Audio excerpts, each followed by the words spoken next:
Assalamualaikum warahmatullahi wabarakatuh. Nama saya Rizky Kurnia Marta.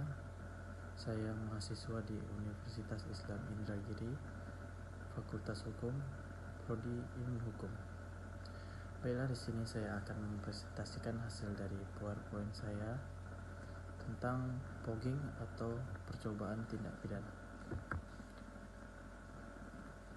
Yang akan dijelaskan dalam PowerPoint saya ini yaitu yang pertama pengertian fogging, yang kedua fogging menurut pasal 53 Undang-Undang Hukum Pidana, yang ketiga contoh studi kasus fogging.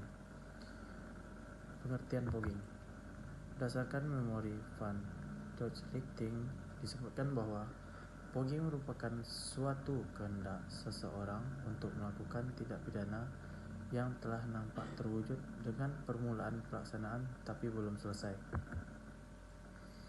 Fogging menurut Undang-Undang Hukum Pidana. Mengenai percobaan melakukan tindak pidana dapat dilihat pengaturannya dalam pasal 53 Kitab Undang-Undang Hukum Pidana. 1.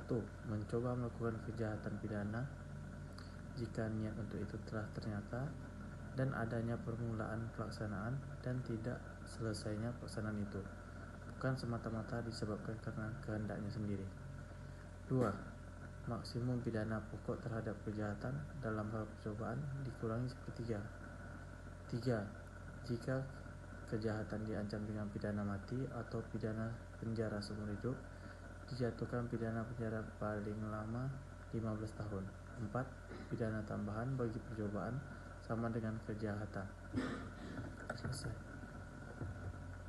Menurut pasal 53 KUHP, supaya percobaan pada kejahatan atau pelanggaran tidak dapat dihukum, maka harus memenuhi syarat-syarat sebagai berikut, yaitu niat sudah ada untuk berbuat kejahatan itu. Yang kedua, orang sudah memulai berbuat kejahatan itu.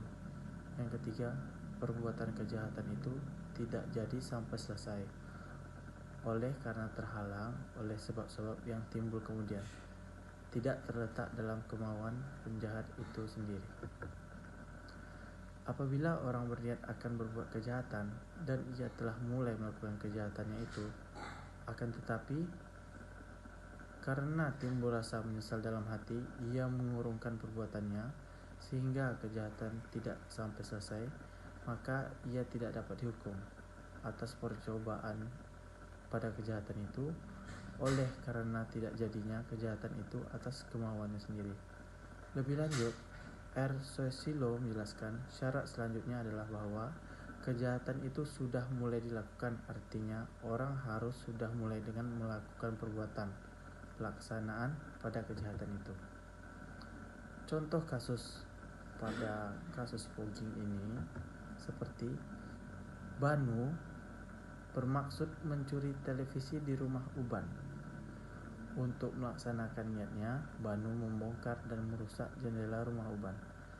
Banu masuk ke dalam rumah Uban. Banu mengangkat dan hendak mengeluarkan televisi milik Uban. Sesaat sebelum keluar dari rumah, Uban melihat Banu dan kemudian mengejar Banu karena beban televisi yang berat.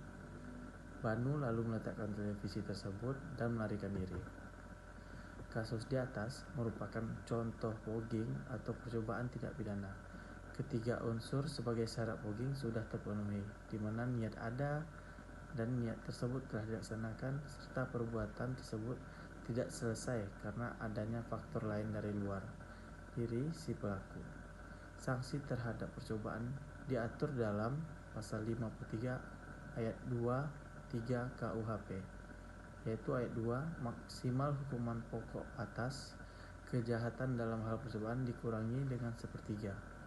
Ayat 3, kalau kejahatan itu diancam dengan hukuman mati atau penjara seumur hidup, maka dijatuhkan hukuman penjara paling lama 15 tahun. Baiklah, itulah hasil presentasi saya. Terima kasih. Assalamualaikum warahmatullahi wabarakatuh.